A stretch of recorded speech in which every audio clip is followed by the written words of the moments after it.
What's up, everybody? Welcome back to a new episode of The Bat Collector.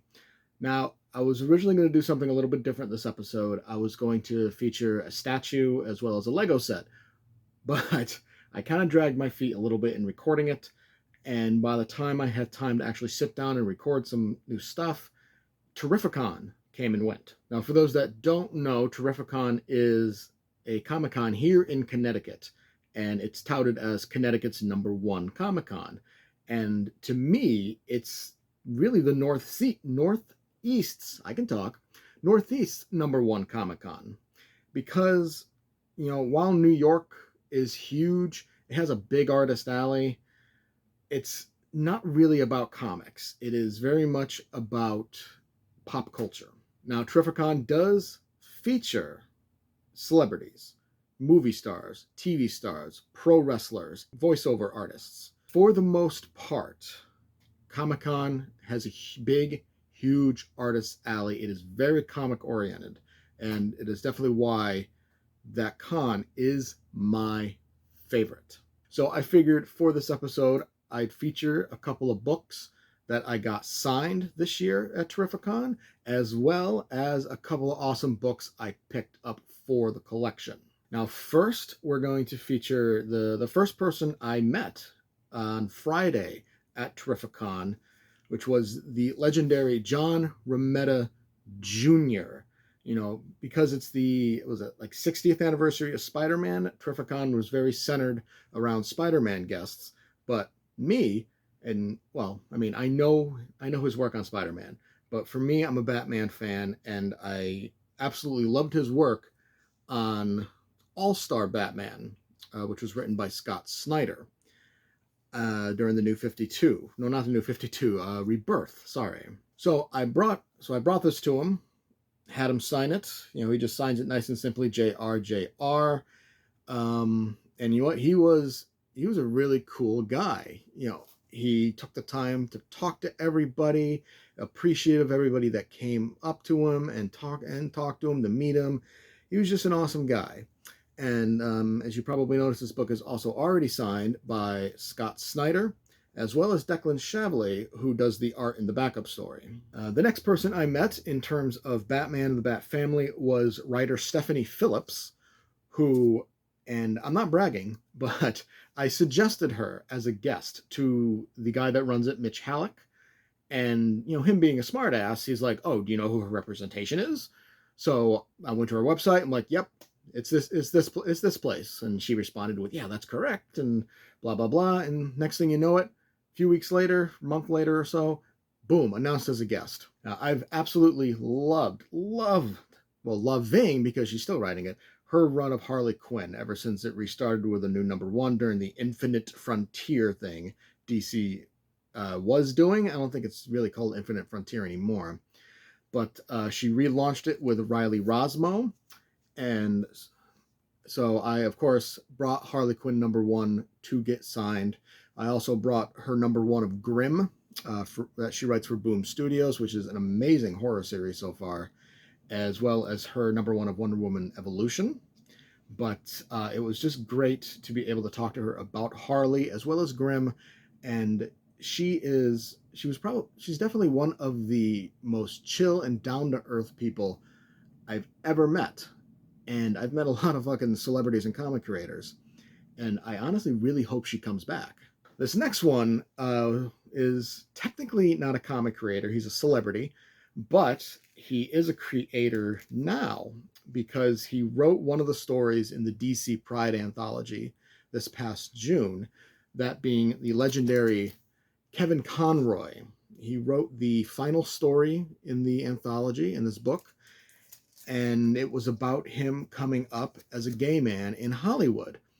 And as a fan, I was embarrassed to tell him that I didn't know he was gay because I'm such a huge fan. And he was telling me that he's surprised that people have been saying this to him because he says he's so open about it. I mean, he could be very open about it.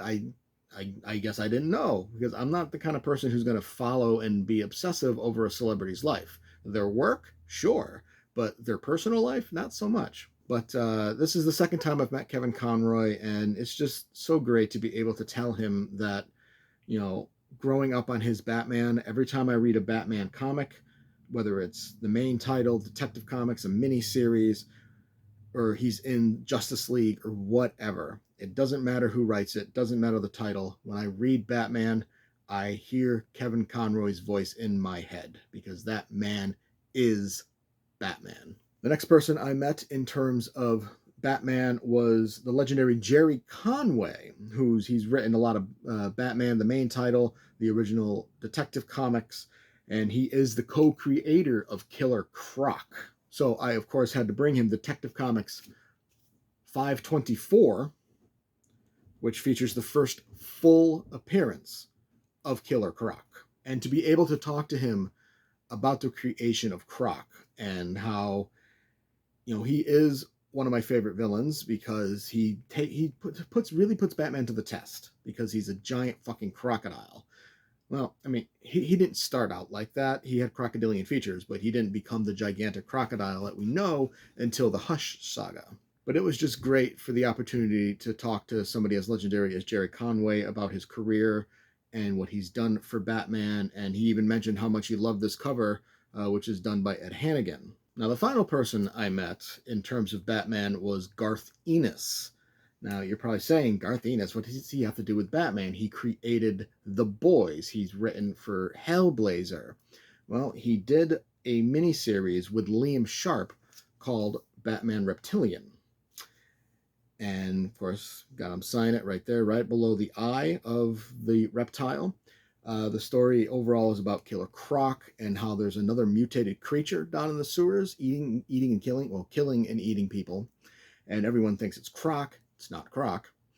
And, you know, I just got to tell him that the series was just a whole lot of fun. And it was. It really was. And anybody who's a Batman fan or a Garth Ennis fan or even a Liam Sharp fan, if you like his art, I highly, highly suggest this series, Batman Reptilian. So let's get into some books that I purchased at the con. Now, I bought a lot of comics. There was a lot of dollar books, so I picked up the majority of the run of Batman Shadow of the Bat. I got a shitload of Robin Volume 2. I got a little bit of Batman Legends of the Dark Knight, a little bit of Batman Dark Victory. But these ones in particular, for me, were big gets, especially the last one I'm going to show.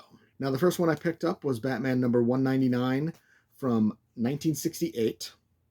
You know, obviously it's a book I did not have in my collection, so I had to buy it.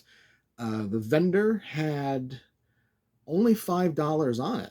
So it's like to find a book from the late 60s for $5, and it looks like it's in overall good condition. For me, that was an absolute steal. The next one I picked up was Batman number 201, also from 1968, obviously, because it's just a couple of issues after 199. This one I picked up for, was $10. So it was pretty exciting to get another great book for relatively cheap. It's in overall good condition, so I was pretty happy with it. Now, the last one I picked up, at least from, you know, the main Batman series, was, you know, 1988's Batman number 426, which is Death in the Family Part 1. I have all the other ones, including the actual death issue of Jason Todd that I have signed by Jim Starlin, which I will probably feature in a future episode at some point. Now, what's cool about getting this book, other than the fact that it's Part 1 of Death in the Family, is that this is the last issue of the 400s that I needed for the main Batman title. So I have 400 to 499 complete in the collection, which to me, very exciting. All right, we're going to move on to 3 books from Detective Comics that I picked up. First, from 1964, Detective Comics 330. Cover is detached, but other than that, the book, like, it's in pretty okay condition. Because the cover was detached, they only charged me $5.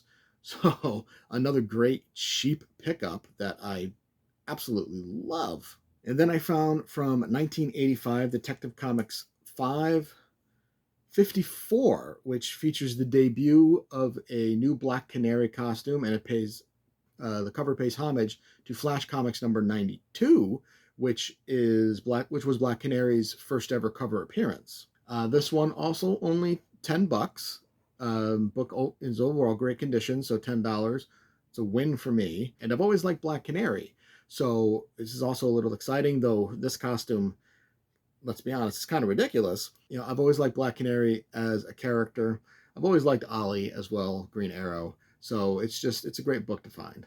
Now, the big book I found this weekend, I mean, there were a lot of major books there and a lot that I could not afford.